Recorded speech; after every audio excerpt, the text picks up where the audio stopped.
everyone, Christian here for CarFlair TV, and I've got Bill Chen in here. Thank you so much for coming. Hi. Yeah, thanks for coming, and thanks for visiting our house. Oh, Good yeah. opportunity to visit your house. I know, if you guys haven't checked it out yet, you gotta go back and look at the high stakes living that we did with Bill during the summer. Alright, so we wanted to talk about 7-card stud high. Okay. Let's talk about a few of the starting hands and how you have to go through the hands. So let's talk about your middle pairs when you start either split or a middle pair down.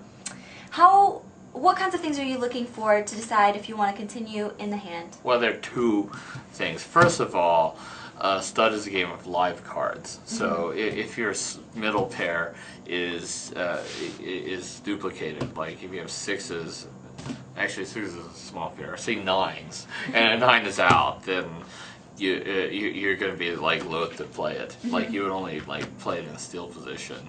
If a higher card completes it, you just wouldn't play it. However, with a hand like Ace 9-9, if a queen completes it, and you have split nines with an ace, and your cards are all alive, that's typically a re-raise. Okay. So it's very important to have a high card with your middle pair if you're going to continue. It's very important to have your cards be live. Same thing, you might have 9-9-8 with like 9-8 of diamonds, and then if your diamonds are live, that's a consideration. It's also another thing I want to talk about is the ante structure. In a high ante game, you're going to have to play a lot of middle pairs. Okay. In the World Series ante structure, basically it's the typical 1-4-8 structure, which means say the ante is $100 and you're playing 4-8.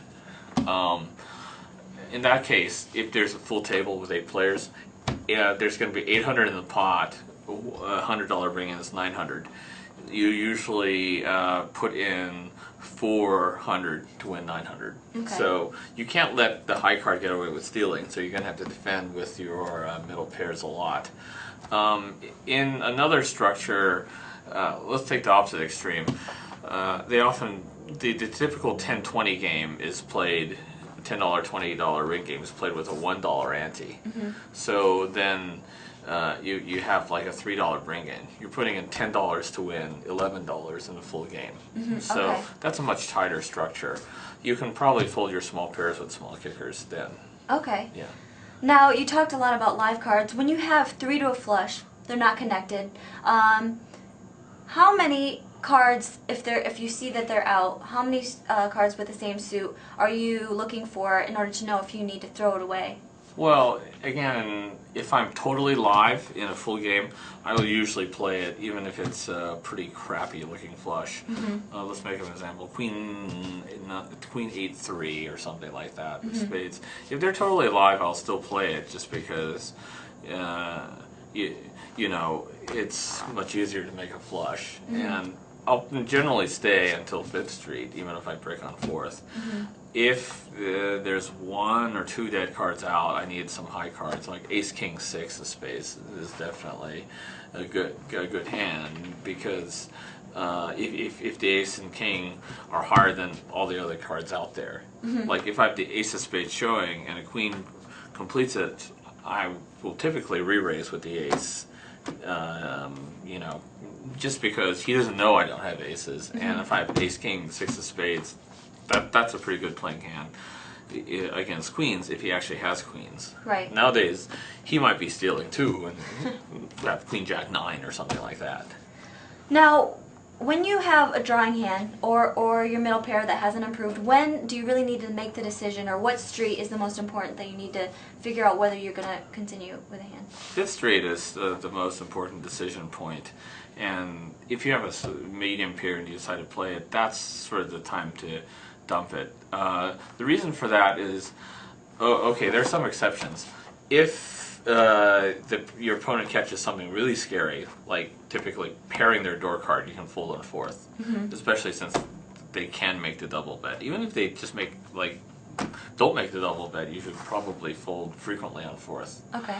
So that's one example. But if the thing about 4th Street is, if you call on 3rd and you guys catch equal, say you catch a card that that doesn't really help you, and he catches a card that doesn't really seem to help him, you have more odds to call on fourth than you do on third. Okay. And you're closer to the end of the hand. Right. So if you call on third, you generally should call on fourth. Fifth street is when you decide whether to fold or not. Another important decision on fifth is whether to raise or not. Okay. Like if the high card keeps betting into you, on fifth street you have a lot of possibilities. You can raise with a lot of the hands you're going to continue to play. Okay. Now, where does bluffing come in 7-card stud? I have to admit that I haven't read your book, but I did hear that you mentioned in your book that you need to be breaking even on your bluffs. Can you explain that a little bit? Well, yeah, basically if the pot is 8 big bets, you need to be breaking, so you have to be winning on your bluffs 1 out of 9 times. But you don't have, your bluff doesn't have to work that often for it to work, but it just has to work 1 in 9 times. And in 7-card stud, usually it's one of these interesting games in that, I don't know how much you've played, but you always, they're always like backdoor draws and draws you pick up. So you typically never do a stone cold bluff. Okay. You're usually semi-bluffing.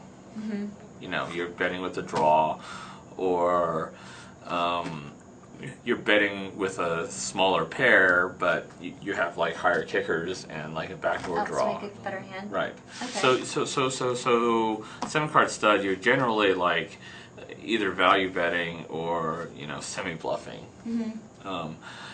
But it's not the type of semi-bluff you make in No Limit, where you sort of shove with the ace-high flush draw and you hope your opponent folds. Here, you expect your opponent to call most of the time, but there's a chance your opponent folds. And you want to do it on hands that are kind of equal to your opponent's. If you have a small pair, your opponent has a big pair, but you have these redeeming features in your hand, you're not losing very much if you bet, and he calls or raises. So that's the only time you want to kind of bluff is on the river when you miss the draw. You've represented aces all along, and then you bet as a bluff. You're saying, well, I have aces, probably aces up. That's the time you want to bluff. When you re-raise with the ace and you really have a hidden flush draw, you catch a fourth spade and you keep playing, and then you sort of bluff at the end. Okay. Now, from a game theory standpoint, when making those bluffs, is that also going to give you value also when you have good hands? Yes. I mean, 7-card stud is one of these games where on the river, if you make aces up, you almost always have to bet. Even if the opponent board is kind of scary. I mean, an exception is if your opponent's clearly on a draw. But I guess it depends on the game. In kind of a higher limit game, it's never that clear your opponent's on a draw. If your opponent has too smaller pair, he'll typically pay you off. So that's why you have to be betting your aces up a lot. Okay. If you could give a beginning 7-card stud player one piece of advice, what would you say is the most important? Oh, fold if your opponent pairs their door card. Okay. And it's unduplicated. Okay. All right. I've seen so many people lose their money. When they're really beginning player, right. Okay, perfect. Well, thank you so much, Bill. Yeah, thank you. Christianette with Bill Chen for Card Player TV.